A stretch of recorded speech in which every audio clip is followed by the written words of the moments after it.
Kapamilya ni Miss Catherine Bernardo abay itinanggi ang patungkol sa issue ng spotted sila papatungo ng Australia ni Mayor Mark Alcala. Ang lahat na yan. But before that, if you haven't...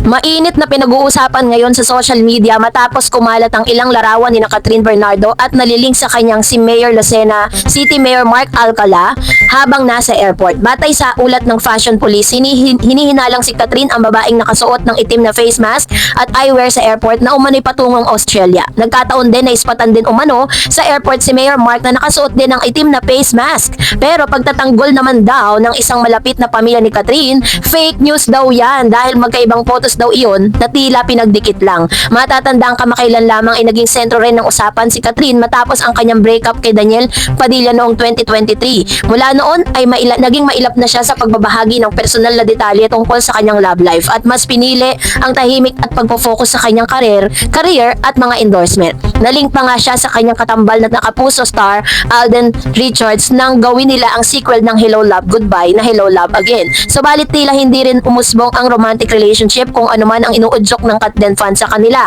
Ang panghuli nga ang pagkakalink ni Kat sa alkalde matapos silang maispatang magkasama sa ilang lugar. Subalit wala pang reaksyon o pahayag ang dalawa tungkol dito.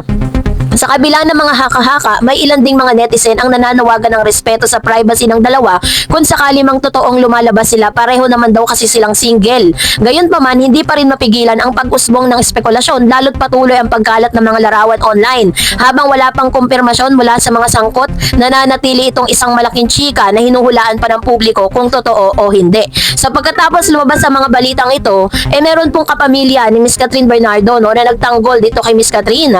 So, base po kasi sa ulat at sa mga lumalabas, base sa ulat ng Abante tonight, July 29 or July 9, 2025, lumabas sa X na dating Twitter account ang isang viral post na Lucena Superstar at Bernardo Kat, you're spotted in Australia. Agad naman itong kumalat sa social media. Sinita agad ang Abante ang tinawag itong fake news. Walang konkretong ebidensya o larawan na magpapatunay na sina Catherine Bernardo at Lucena Superstar at ang binansagang Yorme ay iniintrigang magkasamang lumipad paalis sa bansa at nagpunta sa Australia. So paglilinaw, walang opisyal na konfirmasyon, walang pong post mula sa magkabilang panig ni Catherine o sa opisina ni Yorme na nag-acknowledge o nag-confirm ang mensaheng ito.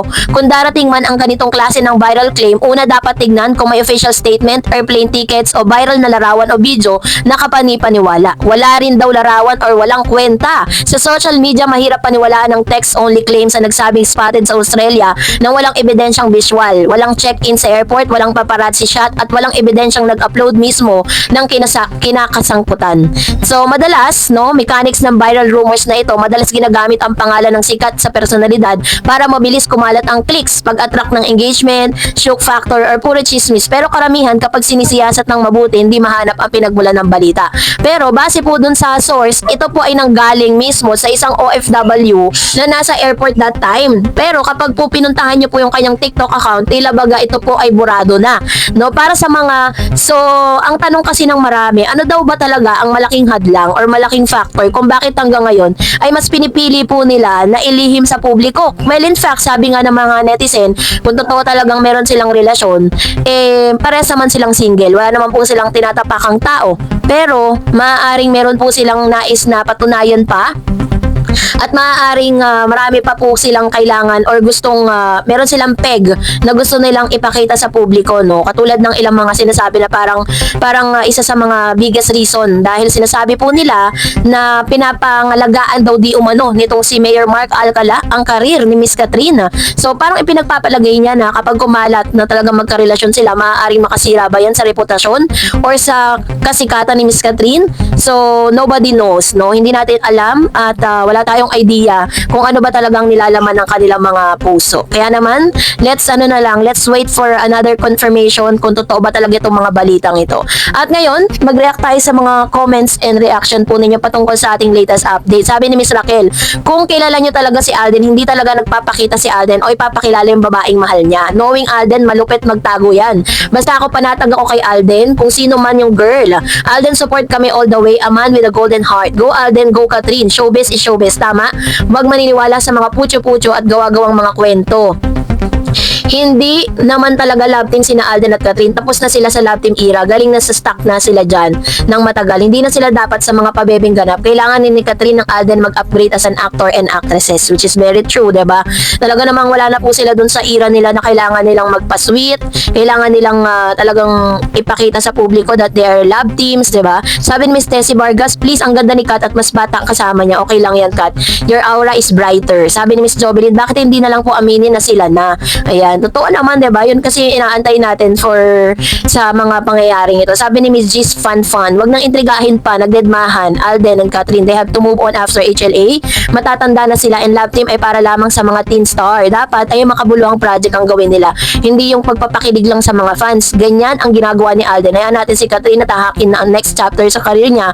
Sayang kasi superstar pa naman siya, may tuturing na ngayon. Kung pwede nga lang mapantayan ang ginawa ng isang national artist tulad ni Nora. Which is true, diba? Kaya nga po si Miss Catherine, mas nag-iingat po siya ngayon sa mga galaw niya kasi marami pa siyang gustong patunayan, marami pa siyang gustong ipakita, 'di ba? Kaya nga po kahit nasa marrying age na siya, is mas minamabuti niya at mas gusto niya talaga na maging privado yung mga dapat i-private. Sabi nga ni Mr. Alden Richards, hindi daw lahat ng bagay or patungkol sa kanila ay ipinopost sa social media kasi doon po nagiging magulo ang lahat, 'di ba? So, sabi niya pa, next chapter sa career, sayang kasi superstar naman siyang maituturing ngayon. Kung pwede nga lang mapantayan ang ginawa ng isang national artist tulad ni Nora Honor. Ang ABS kasi most of their movies puro pakilig lang sa mga fans. Alam kasi nila, bentang-benta ito sa mga kapag sikat ng isang love team. Parang takot sila sumusugal ng movie, makabuluhan ng hindi ang isang love team ang binibenta.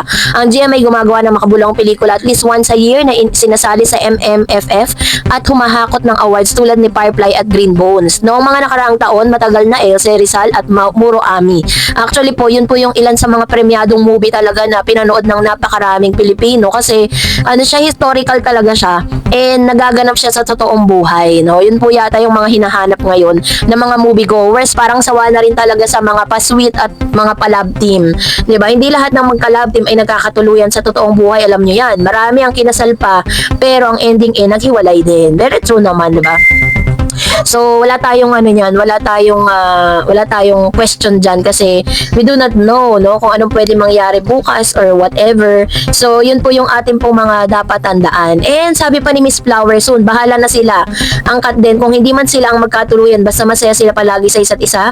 Kung hindi sila ang itinadhana, okay lang yan. Hindi natin hawak ang panahon sa Kat din. Sa ngayon, ang importante, kontento si Kat sa buhay niya ngayon. Hindi natin mapilit si Kat para kay Alden. Baka iba ang hanap ni Alden. Alam na natin kung sino ang gusto ni Alden, sa kanya na lang. Wala tayong pakialam dyan kay Alden. Ayan. So, ito naman yung kanyang komento, no? Totoo naman, di ba? Parang kahit naman talaga sino makatuluyan po nila, it's their decision. At tayo doon, labas tayo doon sa mga magiging personal decision po nila kasi buhay po nila yan at wala tayong karapatan na kontrolin or bigyan or parang diktahan natin sila kung ano yung mga gugustuhin po nila. Kasi in the first place, buhay po nila yan, di ba? And another, sabi niya pa, Sus Alden, umamin ka na sa totoong jowa mo. Jowa mo yan si Marlene Capones, huwag ka na magsinungaling. Para tumahimik na ang issue tungkol dito. Doble kara ka na naman, Alden. Lahat ng mga babae na issue sa'yo pero walang inaamin si Alden. Sana, Alden, wag mong itago ang jowa mo. Alden, napakasama mong ugali. Lahat pinahiya mo lang sa publiko dahil sobrang mahigpit, dumikit, walang delikadesa sa sarili. Sana, Alden, wag mo munang gamitin si Kat para lang sumikat si Alden. Tama na ang propaganda sa sarili mo. Alden, ayaw ko na manood pagkasama kayo ng Kat din. Ay, grabe naman yung mga comment ni Flowers. So, no? Parang galit na galit naman siya kay Alden Richards. Well, in fact, ginagawa lang naman ni Alden yung trabaho niya, di ba? So, kaya tayo nanonood ng mga ganitong mga movies nila, hindi para magalit, kundi ma-entertain tayo. Pero, yun nga, kasi minsan yun po yung mentality ng ilang mga fans na kapag hindi nagkatuluyan yung mga love teams na gusto nila, nagagalit, diba? Which is mali, diba? Sabi ni Flowers, si Alden kahit patayin pa yan, ayaw yan umamin kung sino ang jowa ni Alden. Ngayon, hindi na ako maniniwala na may relasyon sila ni Catherine at Alden, nakakasawa ng pangalan nila Kat at Alden, na may relasyon sila. Sana, totohanin na ni Alden ang jowa niya ngayon. Marlene Capones, sana pakasalan na ni Alden yan para walang issue sa kanila ni Kat. Hindi na ako maniniwala yung love team. Actually, wala naman talaga silang relasyon dahil po may jowa po si Marlene Capones. Kaya nga po natin finact-check yun eh. Sabi ni Mr. Demetrius, mukhang matanda naman yung girl. Parang makunat na at kung siya ang girlfriend, hindi yan papakita ni Alden lol. Hindi yan para pala si Marlene. Si Marlene yung may kulay ang buhok at may anak. Parang si Dasori ang girlfriend ni Alden. Kasi parang may something sa kanila noon sa Family Feud. Ayun. So, yan po yung inyong mga komento and opinion. And that's it for today. For more videos and updates, updates, please don't forget to like and subscribe. And please don't forget to follow my Facebook page, Dar Eds TV. God bless everyone!